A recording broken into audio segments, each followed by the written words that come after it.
Hi everyone, thanks for joining this session. I'm Carlos Arnal, Product Marketing Manager for Endpoint Security at WatchGuard, and today we will talk about how implementing specific protection technologies can help reinforce your client security posture and defend against ransomware attacks. But first, let's give some context and figures about ransomware. As you may know, ransomware attacks are increasing in volume and scope year over year, creating headline-making incidents affecting organizations worldwide. For example, the frequency and complexity of ransomware attacks increased by more than 150% during the last year. Besides, malicious actors are also looking at their victims' business partners to push them into paying a ransom to prevent data leakages or business disruptions caused by the cyber attack. As we will see later, they apply specific techniques to perpetrate their attacks. For example, 1 out of 2 ransomware attacks uses a combination of encryption and data theft to pressure victims to pay ransomware demands. When it comes to ransomware attacks, they can have multiple origins. Some happen by security gaps in systems, software, or a missed update. But they can be caused by an employee too, who unintentionally clicks on a malicious link.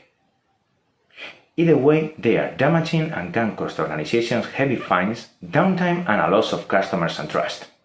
Well, this information should be enough to prevent and set up a robust anti-ransomware strategy. But avoiding the possibility of not being operative and without access to systems and data is the most critical reason to take measures and help your customers to keep their business active and safe. Today's hackers use sophisticated tactics to bypass traditional ransomware detection technologies and hide in the target's environment. They move through the network seeking to steal data, install ransomware, and encrypt data.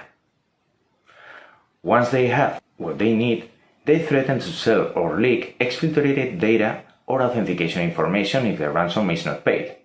In order to understand what technologies we should put in place, it's important to know what tactics are used by cyber attackers and what patterns they follow in every stage of their ransomware attack. In the first stage of the attack, cybercriminals are also looking to gain access to the organization's network.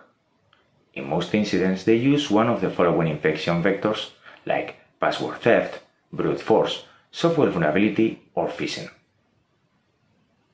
For example, malware is usually propagated through spear phishing emails that have malicious attachments coming from what seem legitimate sources or users within the organization.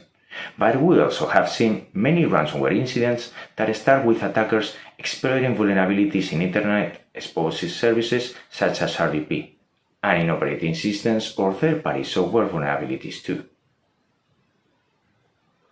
After sneaking in, the attacker will try to discover critical identities and obtain login credentials that let them keep moving forward bypassing traditional protection. Once they have gained access, threat actors require a variety of tools to carry out the attack. They either enter with malware containing a package of all the tools necessary for the attack, or download the required tools by establishing communication with a command and control server to move forward with the next attack steps. This communication is mostly done by trusted traffic like DNS. These command and control tools can also be used to discover other endpoints on the network to establish persistence on devices. This is known as lateral movement, where cybercriminals move laterally within the network to find vulnerable privileged accounts. Once the attackers get access to an account, network, or resource, they escalate the attack by leveraging that access to move through the infrastructure and gather additional privileges. Well, in this final stage of the attack, the ransomware has been downloaded and installed on the victim system and now starts doing what it was designed to do: exfiltrate sensitive information on the endpoint, destroy organization backups, and finally encrypt systems and data.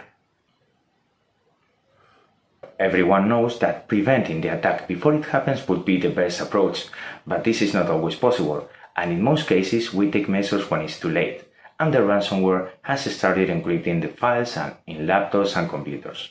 The costs associated with a ransomware attack are huge, so the best defense is prevention. So, by implementing different protection mechanisms, we will be adding extra security layer that will make hackers' pathways more difficult to spread the attack without being detected. Now let's see some tips and technologies that help in this process. First, use a strong password manager system. Password security is essential to protecting your organization's data, and it will help you to reduce the chances of a ransomware attack being successful.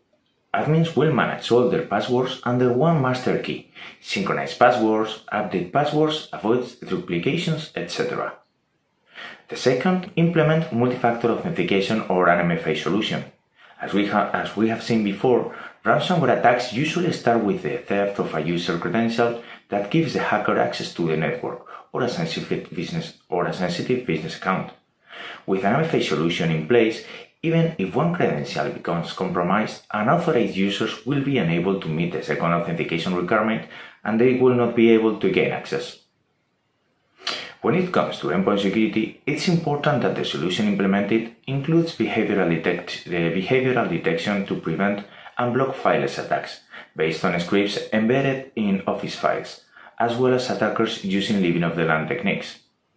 This technology spots the misusage of existing applications at the endpoint that try to bypass the security control and gain access to the system or move laterally to other endpoints. This is a highly effective protection against exploits taking advantage of web browser vulnerabilities and other common targeted applications such as Java, Office, etc. The code files are a honeypot to monitor if some specific files deployed by the endpoint solution are modified. If these files change, an event is sent to the behavioral detection engine, and it is likely that this action is classified as ransomware and the root process is killed, preventing the file's encryption on the endpoints. Anti-exploit technology. Anti-exploit technology includes generic detections based on the anomalous behavior of exploited processes. It is an important protection to prevent lateral movements because it adds virtual patching capabilities to an EDR solution. This complements perfectly with a patch management solution, which protects against unpatched applications or those applications that have reached the end of maintenance or end of life, like Windows X7 or Windows XP. Remote Desktop Protocol or RDP protection. RDP brute force attacks are one of the most frequent cyber attacks used by adversaries, especially where systems are directly exposed to the internet. When a computer receives many RDP connection attempts that fail due to invalid credentials, the security solution implemented should be able to put the computer into initial RDP attack containment mode. In this mode, RDP access to the computer is blocked from IPs outside the customer network to avoid this kind of attack. Anti-malware technologies. Many ransomware attacks will attempt to freeze the protection installed on endpoints before they try to spread over the network and encrypt files in the whole organization. That's why it is crucial to include ELAM and anti-tamper protection technologies against hackers trying to stop or suspend services and processes. Another one is patch management. Patch to reduce the attack surface.